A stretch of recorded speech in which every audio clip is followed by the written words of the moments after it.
આજનો મજાનો અવસર છે, આ દિવ્ય ક્ષણોને માણવાનો અવસર છે. આજે ગુરુ પુષ્ય નક્ષત્ર છે, અરહત મહાપૂજન છે, ઘણા બધા સંયોગો સાથે છે. અરહત મહાપૂજનના મિશ્ર દાતા પૂજ્ય પરમાત્મા આદેશ્વર પરમાત્મા શાંતિનાથ પરમાત્મા અને વિશ્વ પૂજ્ય દાદા ગુરુદેવ શ્રીમદ વિજય રાજેન્દ્ર સુરીશ્વરજી મહારાજા. તમને ખબર છે રાજેન્દ્ર સુરીશ્વરજી મહારાજાનો મંત્ર કયો છે? આપણે બધા ગણીએ છીએ. કયો મંત્ર છે? એટલે એ નાનો મંત્ર છે, પણ મંત્રની આગળ જો તમને ખ્યાલ હોય તો મંત્રની આગળ અરહમ છે. ઓમ રીમ અરહમ પ્રભુ શ્રીમદ વિજય રાજેન્દ્ર સુરી સદગુરુભ્યો નમઃ. બરાબર, આ ગુરુદેવની આગળ અરહમ શા માટે? ગુરુદેવને આવો આપણને કોઈ વિચાર આવ્યો છે ખરો કે ગુરુદેવના મંત્રની આગળ અરહમ શા માટે? અને આ જ પરંપરાને જીવંત કરવા માટે પૂજ્ય આચાર્ય ભગત પુણ્ય સમ્રાટ જયંતસેન સુરેશ્વરજી મહારાજાના અંતરના આશીર્વાદ લઈ અન્ય વૈભવ રત્નજી મહારાજ સાહેબે આ અરહમની મંત્રની આરાધના શરૂ કરી. જે દાદા ગુરુદેવ શ્રીમદ વિજયે 28ના કારણે 28 આમ 8 28 કરી અને જે મંત્રની આરાધના સાધના માંગી તુંગી પહાડ પર્વત ઉપર કરી એવા દાદા ગુરુદેવ શ્રીમદ વિજય જે 1.25 કરોડ એવા દાદા ગુરુદેવ શ્રીમદ વિજય રાજેન્દ્ર સુરીશ્વરજી મહારાજા સાહેબનું સ્મરણ કરી અને એમણે કરેલો આ મહામંત્ર. ઘણી બધી ઘટનાઓ છે સાહેબ, પણ એકાદ ઘટના હમણાંની તાજી બને ઘણી બધી ઘટનાઓ છે. આપણી સુરતની પણ છે, સાઉથની પણ છે, પણ હમણાંની તાજી બનેલી ઘટના તમને આશ્ચર્ય થશે કે જે પરિવાર પારસજી લુણાવત પરિવાર, જે પરિવાર ત્યારે કયું ગામ કહ્યું? હા, મહિતપુર સિટી. નીતિનભાઈ, મહિતપુર સિટી પારસજી લુણાવત એક જ પરિવારમાં 40 જણા એક સાથે રહે છે. અને જે પારસજી લુણાવતે સિદ્ધવડમાં ઉદ્દાન કરી અને માસક્ષમણ કરીને માર કરી એવો આ પરિવાર. અને જે પારસજીને શરીરમાં વ્યાધિ થઈ, એમના શ્રાવિકા માયાબેનને 4થા સ્ટેજનું કેન્સર. જ્યારે માણસ અન્યથા શરમ નાસ્તી ત્યારે અહીંયા આવવાનું.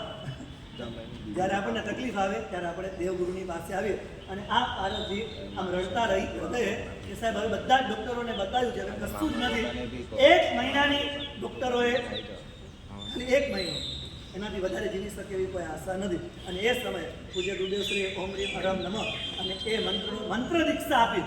આજે દરેકને ખાસ હૃદયથી વિનંતી કરું છું કે આજે ગુરુ પુષ્ય નક્ષત્ર છે, બધા જ પૂજ્ય ગુરુદેવની પાસે ઓમ રીમ શ્રીમ અરહમ નમઃ આ મંત્ર દીક્ષા ગ્રહણ કરી અને આજથી જે રીતે ગુરુદેવશ્રી કહે એ રીતે આપણે સૌએ વિધિપૂર્વક એ મંત્રને ગ્રહણ કરી અને એનો જાપ કરવાનો. એ છાયાબેન કે એમને 4થા સ્ટેજનું કેન્સર, ડૉક્ટરોથી હાર્યા, થાક્યા અને જ્યારે ગુરુદેવશ્રી પાસે જ્યારે આપ મોહનખેડાની આજુબાજુમાં હતા, એમપીમાં હતા, ત્યારે મોહનખેડામાં હતા અને આ પરિવાર આવ્યો અને પૂજ્ય ગુરુદેવશ્રીની આશીર્વાદથી, પૂજ્ય દાદા ગુરુદેવના આશીર્વાદથી અને આ મંત્રના પ્રભાવથી અત્યારે એ બેન છાયાબેન સ્વસ્થ છે.